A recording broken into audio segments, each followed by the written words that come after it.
Video शुरू होने से पहले दो छोटे से डिस्क्लेमर्स। एक तो गला बैठा हुआ है तो वॉइस थोड़ी सी डिस्टॉर्टेड आ सकती है, प्लस टाइम कम होने की वजह से एंड बहुत सारे अदर रीजंस ये वाली वीडियो थोड़ी सी ना पूरी रॉ ही है, कोई एडिटिंग नहीं है इसके अंदर। लेकिन बहुत जल्दी will be back on track. Hi guys, welcome back. एक और मंगल, एक और दंगल, बहुत सारी इंटरेस्टिंग अपडेट्स आपके लिए लेके आ गया हूं। Last week telco Tuesday post नहीं हो पाई थी, उसकी जगह पे हमने एक बहुत ही इंटरेस्टिंग पॉडकास्ट पोस्ट किया था जो कि हमने एक्साइटल के सीईओ विवेक रैना के साथ किया था। तो मेक श्योर आप वो पॉडकास्ट जरूर देख लेना, क्योंकि वहां पे ब्रॉडबैंड फाइबर रिलेटेड इंडस्ट्री के पीछे की बहुत सारी स्टोरीज, इंटरेस्टिंग स्ट्रैटेजीज जो कंपनीज यूज करती हैं, ये सब डिस्कस किए थे। काफी इंटरेस्टिंग पॉडकास्ट था। प्लस साथ में वहां पे आपको 1 ईयर का फ्री ओटीटी भी जीतने का मौका मिल सकता है अगर आप वो पूरा पॉडकास्ट शुरू से लेकर लास्ट तक देखो। तो अब बढ़ते हैं आज की पहली अपडेट की तरफ, जो कि है इंडियन टेलीकॉम सिचुएशन अभी के लिए क्या बनी हुई है, उस बारे में बात करते हैं। तो टेलकोज ने करंटली अभी बहुत ज्यादा स्ट्रगल कर रहे हैं, जिसकी वजह से उन्होंने पास्ट में भी टैरिफ हाइक्स करे थे एंड आगे भी करेंगे। प्रॉब्लम ये होगी कि जो जो लोग सेकेंडरी सिम यूज करते हैं उनकी जो परसेंटेज है ना एज अ होल, वो काफी डिक्रीज हो सकती है, क्योंकि अगर हर सिम पे रिचार्ज मैंडेटरी है एंड प्राइसेस अगर हाइक हो रहे हैं तो ऐसे में आदमी 2 सिम की जगह 1 सिम यूज करेगा ना। तो ऐसे में जिन जिन लोगों को 2-2 सिम रखने की आदत होती है, हो सकता है उनकी परसेंटेज काफी ड्रॉप हो जाए। इवेंचुअली ये इफेक्ट करेगा कंपनीज के यूजर बेस को, क्योंकि जब जब किसी की सेकेंडरी सिम बंद होगी तो वो सारी सेकेंडरी सिम्स के कंपनीज के यूजर बेस थोड़े से डाउन आने स्टार्ट हो जाएंगे। ऑन दी अदर हैंड इसका फायदा क्या होगा? फायदा ये होगा कि जो लोग सिंगल सिम पे डिपेंडेंट है वो अब और ज्यादा शिफ्ट हो जाएंगे ब्रॉडबैंड सेक्टर पे। तो ये तो हो गई नुकसान की बात। फायदा कहां पे होगा? फायदा होगा ब्रॉडबैंड सेक्टर में। जब आदमी एक ही सिम यूज करेगा तो वो सोचेगा कि भाई अब मैं ना घर पे वाईफाई लगवा देता हूं, क्योंकि अनलिमिटेड डेटा वहां पे मिलता है, सिम से काम सॉल्व नहीं हो रहा, तो ऐसे में क्यों ना घर पे वाईफाई लगवा लिया जाए। पर्सनली मुझे ऐसा लगता है जब प्राइसेस अगर हाइक हो गए ना मोबाइल डेटा के, तो ऐसे में ब्रॉडबैंड सेक्टर का जो यूजर बेस है वो और ज्यादा बढ़ना स्टार्ट हो जाएगा एंड ओवरऑल इस इंडस्ट्री को और ज्यादा फायदा हो सकता है। क्या आपको ऐसा लगता है? अगर हाँ तो मुझे नीचे कमेंट करके जरूर बताना। अगली अपडेट है एयरटेल की तरफ से एंड एयरटेल ने ना यहाँ पे अपना वर्ल्ड पास लॉन्च कर दिया है। बेसिकली एक ऐसा रिचार्ज प्लान जो कि ऑलमोस्ट 184 कंट्रीज को कवर कर रहा है। तो आप कहीं पे भी जाओगे आपको एक घर का ही रिचार्ज वाला प्लान काम में आ जाएगा एयरटेल की तरफ से। यहाँ पे पोस्टपेड एंड प्रीपेड दोनों ही सेगमेंट्स में ये बेनिफिट्स अवेलेबल हैं। जो जो बेनिफिट्स हैं वो मैं यहाँ पे स्क्रीन पे लगा दे रहा हूँ, लेकिन पर्सनली मुझे इनको गो थ्रू करने के बाद ऐसा लगा कि काफी ज्यादा एक्सपेंसिव है एंड इससे तो बेहतर यही है कि हम जिस कंट्री में ट्रैवल कर रहे हो वहां का एक लोकल सिम कार्ड ले लें तो वो ज्यादा प्रॉफिटेबल रहेगा। मतलब 700 रुपए में एक दिन के लिए 500 MB डेटा, इससे महंगा कुछ क्या ही होगा। कुल मिला के बेकार है भाई, मत पड़ना इन चक्करों में। अगली अपडेट काफी इंटरेस्टिंग है कि आगे चल के आपको अपना एयरप्लेन के अंदर फ्लाइट मोड यूज नहीं करना पड़ेगा अपने फोन्स के अंदर, क्योंकि यूरोप जो है ना वो 5G को फ्लाइट्स के अंदर ऑफर करने की पूरी तैयारी कर रहा है। अब फ्लाइट मोड के जमाने गए, 5G के जमाने आ गए। करंट में हम देखते हैं तो इंडिया में भी यही चीज चल रही है। जियो जो है वो 4G के साथ यही चीज ऑफर करता है लिमिटेड सिलेक्टेड फ्लाइट्स के अंदर, एंड यूरोप में वही चीज वो लोग 5G के ऊपर शिफ्ट कर रहे हैं। बेसिकली यूरोपियन यूनियन ने वहां की गवर्नमेंट्स को क्लियरली बोल दिया है कि फटाफट से 5G को ऑन बोर्ड किया जाए फ्लाइट्स के ऊपर, जिससे पैसेंजर्स को 5G कनेक्टिविटी मिल पाए, जैसे वो अपनी एक जगह से दूसरी जगह उड़ान भर रहे हो। इस चीज को मुझे लगता है लेटर ऑन डिफरेंट अलग अलग countries, different parts of the world में भी फॉलो किया जाए। एंड इंडिया की बात करूं तो अभी कुछ टाइम तो लग ही जाएगा, मतलब 2 साल तो कहीं नहीं गए मुझे ऐसा लगता है ये चीज इंडिया में एप्लीकेबल होने के लिए, क्योंकि डोमेस्टिक फ्लाइट्स में अभी कोई कनेक्टिविटी नहीं है। 5G का पता ही नहीं क्या होगा।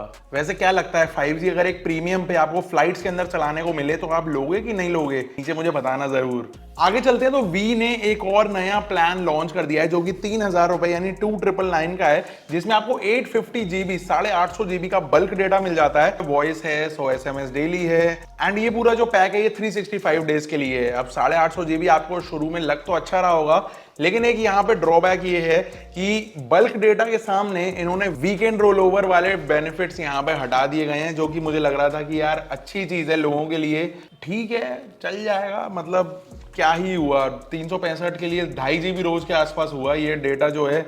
अब 3000 रुपए मांग रहे हैं, देख लेना समझ में आए तो। On the other hand Vi की फाइनेंशियल प्रॉब्लम्स और बढ़ती चली जा रही हैं। अब जो है वी ने 16,000 करोड़ के एक लोन की डिमांड करी है गवर्नमेंट से। वी को बेसिकली बहुत सारी पेमेंट्स करनी हो, फिर वो भले इक्विपमेंट के वेंडर्स हो या फिर टॉवर कंपनीज। 5G भी इसी वजह से वो लोग लॉन्च नहीं कर पा रहे हैं एंड इसी के चलते अब उन्होंने 16,000 करोड़ रुपए का एक लोन डिमांड करा है SBI से।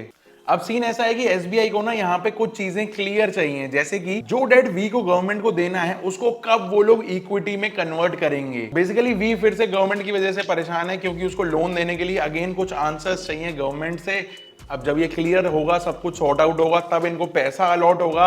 पैसा अलॉट होने के बाद ये लोग अपने इंफ्रा में लगाएंगे एंड तब जाके 5G आगे चल के लॉन्च हो पाएगा। काफी डीले चल रही है इनकी service. On the other hand Jio and Airtel काफी ज्यादा स्टेप बाय स्टेप आगे बढ़ते चले जा रहे हैं 5G के वेब को फैलाने के लिए। अगली अपडेट है सुनील मित्तल जी की तरफ से, जो कि एयरटेल के है, मतलब उन्हीं का ही है पूरा एयरटेल। एंड उन्होंने अब रिक्वेस्ट करी है इंडियन गवर्नमेंट से कि भाई जो टेलीकॉम सेक्टर है ना इंडिया का, वो एक बहुत मोटा पिलर है कंट्री की पूरी इकोनॉमी का। तो ऐसे में इस वाले पिलर के ऊपर ना ज्यादा बोझ ना डाला जाए, विच मींस बहुत सारे अननेसेसरी टैक्सेस हैं टेलीकॉम सेक्टर के अंदर, जो कि वो रिक्वेस्ट कर रहे हैं गवर्नमेंट से कि उनको थोड़ा सा ईज ऑफ किया जाए, थोड़ा सा टेलीकॉम प्लेयर्स को पैसा थोड़ा सा बचने दो, जिस वजह से और ज्यादा आगे ग्रोथ हो पाए। तो टैक्स बर्डन अगर कम होता है तो ये तो नहीं पता कि हमारा उसमें फायदा है या फिर नहीं है।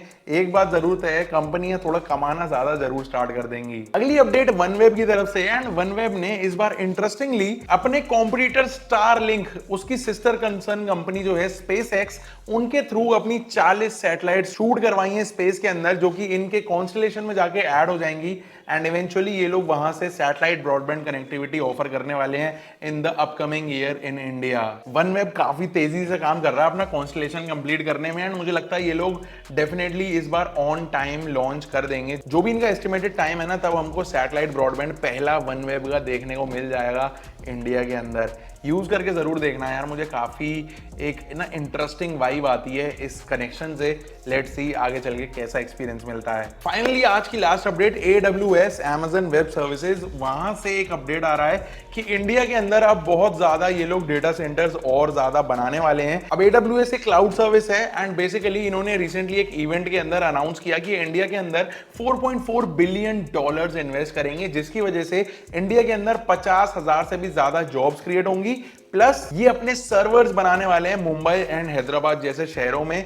बेसिकली ये लोग चाहते हैं कि इंडिया के लोगों का जो डेटा है वो इंडिया में लोकली स्टोर्ड हो, ज्यादा से ज्यादा बाहर ना जाए, एंड यहाँ के लोगों को कम लेटेंसी मिले अपने जो भी डेटा के एक्सेस के काम है। तो ये डेफिनेटली अच्छी चीज है, लेकिन बहुत सारे लोगों का ये कहना है कि ये गवर्नमेंट के स्ट्रिक्ट रूल्स एंड एक्शंस को देखते हुए AWS ने ये एक स्ट्रेटेजिक अपना डिसीजन लिया है, क्योंकि इनको भी पता है कि यहाँ की गवर्नमेंट बहुत ज्यादा स्ट्रिक्ट हो रही है कि भाई लोकली डेटा स्टोर होना चाहिए, बाहर अगर जाएगा तो उस कंपनी को इंडिया से बाहर कर दिया जाता है। अब AWS जो है वो बहुत सारी कंपनीज को अपनी सर्विसेज ऑफर करती है, मतलब कि बहुत सारी कंपनीज इनके क्लाइंट्स हैं, तो ये क्लाइंट्स इनके ना टूट जाएं, इससे अच्छा कि भैया अपना सामान सट्टा लेके पहुंच जाओ इंडिया के अंदर, वो ज्यादा अच्छा है।